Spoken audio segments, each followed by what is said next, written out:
పలు చోట్ల పోలింగ్ కేంద్రాల వద్ద ఓటర్లు బార్లు తీరారు. భువనగిరి డివిజన్ పరిధిలో 22, చౌటుప్పల్ డివిజన్ పరిధిలో 15 కలిపి మొత్తం 37 కేంద్రాల్లో పోలింగ్ కొనసాగుతోంది. వివిధ పార్టీలకు చెందిన పలువురు నేతలు పట్టభద్రుల ఎమ్మెల్సీ ఎన్నికల్లో తమ ఓటు హక్కును వినియోగించుకుంటున్నారు. ఇదే అంశానికి సంబంధించి లేటెస్ట్ ఇన్ఫో అందించడానికి మా కరెస్పాండెంట్ అశోక్ సిద్ధంగా ఉన్నారు. అశోక్, ఎమ్మెల్సీ ఎన్నికల పోలింగ్ ఎలా జరుగుతోంది, ఏమిటి సిచ్యువేషన్?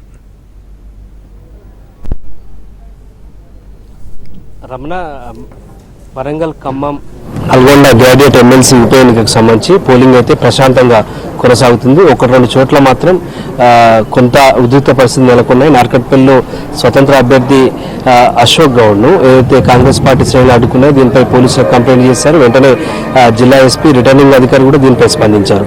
మనం ప్రస్తుతం ఆలయం దగ్గర ఉన్నటువంటి పోలింగ్ కేంద్రంలోనే మధ్యాహ్నం 2 అవుతుంది. ఇప్పుడు పెద్ద ఎత్తున కూడా గ్రాడ్యుయేట్లు తమ ఓటు హక్కును వినియోగించుకోవడానికి ఇక్కడ బారులు తీరారు. ఉదయం నుంచి కూడా ఇదే పరిస్థితి కొనసాగుతుంది. ప్రస్తుతం మనకు అందుతున్నటువంటి దాని ప్రకారం అయితే ఏదైతే 1 గంట వరకు అయితే 40% పోలింగ్ నమోదైంది. ఇప్పుడు ఇంకా పోలింగ్ నమోదయ్యే పరిస్థితి ఉన్నట్టు తెలుస్తుంది. 52 మంది అభ్యర్థులు ఉన్నటువంటి దీంట్లో ప్రాధాన్యత క్రమంలో ఓటేసేందుకు ఏమైనా ఇబ్బంది పడ్డా? ఏమి ఇబ్బంది లేదు, నిమ్మలంగా జరిగినాయి. కన్ఫ్యూజన్ ఉంది అక్కడే అంత క్లారిటీగా మనం చూస్తున్నాం. ప్రస్తుతం ఆలయం దగ్గర ఉన్నటువంటి పోలింగ్ కేంద్రం ఇది. బార్లు తీరినటువంటి పరిస్థితి మొత్తం ఉమ్మడి నల్గొండ, ఉమ్మడి ఖమ్మం, ఉమ్మడి వరంగల్ జిల్లాలకు సంబంధించి మొత్తం 12 జిల్లాల పరిధిలో 34 అసెంబ్లీ నియోజకవర్గాలకు సంబంధించి ఇప్పటికే ఎప్పటికప్పుడు కూడా మానిటరింగ్ చేస్తున్నామని చెప్పేసి నల్గొండ రిటర్నింగ్ అధికారి, నల్గొండ కలెక్టర్ దాసరి హరిచంద్ర చెప్పారు. ప్రస్తుతం 1 గంట వరకు అయితే 40% పోలింగ్ నమోదైంది. ఇప్పుడు 2 అవుతుంది కనుక ఇంకొక 10% కూడా పెరిగి ఉండొచ్చు. దాదాపు 70-72% వరకు వెళ్తుందని ఒక అంచనా కనిపిస్తుంది. ప్రధానంగా హైదరాబాద్కు అత్యంత దగ్గర ఉన్నటువంటి ఈ భువనగిరి జిల్లా, యాదాద్రి భువనగిరి జిల్లా కావచ్చు, ఇతర నల్గొండ జిల్లా కావచ్చు, వరంగల్ కావచ్చు, ఇక్కడ గతంలో పోలింగ్ శాతం అసెంబ్లీ ఎన్నికలకు, ఎంపీ ఎన్నికలకు భారీగా కనిపించింది. ప్రస్తుతం అయితే ఓటు హక్కు వినియోగించుకు ప్రధానంగా యూత్ అయితే ఇప్పుడు పెద్ద ఎత్తున ఇక్కడికి వచ్చి ఓటు హక్కు వినియోగించుకునేందుకున్నారు. మనం కొంతమందిని అడుగుదాం. లైన్లో ఉన్నారు. ఏం శ్రీకాంత్, ఎట్లుంది లైన్లో?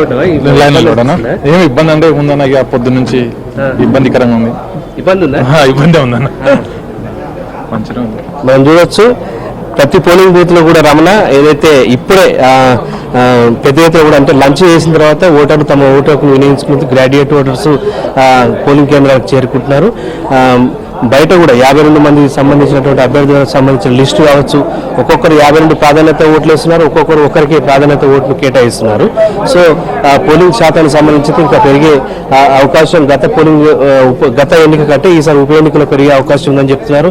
మనం చూస్తున్నాం ఇప్పటికే కాంగ్రెస్ పార్టీ నుంచి తీన్మార్ మల్లన్న, బీజేపీ నుంచి గుజ్జుల ప్రేమేందర్ రెడ్డి, బీఆర్ఎస్ పార్టీ నుంచి ఏనుగుల రాకేష్తో పాటు స్వతంత్ర అభ్యర్థులు కూడా పోటీ చేస్తున్నటువంటి ఈ ఉప ఎన్నికకు సంబంధించి ప్రస్తుతం అయితే అటు భద్రాద్రి కొత్తగూడెం, ఖమ్మం, సూర్యాపేట, నల్గొండ, యాదాద్రి భువనగిరి, జనగామ, హన్మకొండ, వరంగల్లు, ములుగు, జయశంకర్, భూపాలపల్లి, మహబాద్, సిద్దిపేట ఈ జిల్లాలకు సంబంధించి కూడా ఎప్పటికప్పుడు మానిటరింగ్ చేస్తున్నామని చెప్పేసి నల్గొండ ఎమ్మెల్సీ రిటర్నింగ్ అధికారిగా ఉన్నటువంటి కలెక్టర్ హరిచంద్ర చెప్పడం జరిగింది.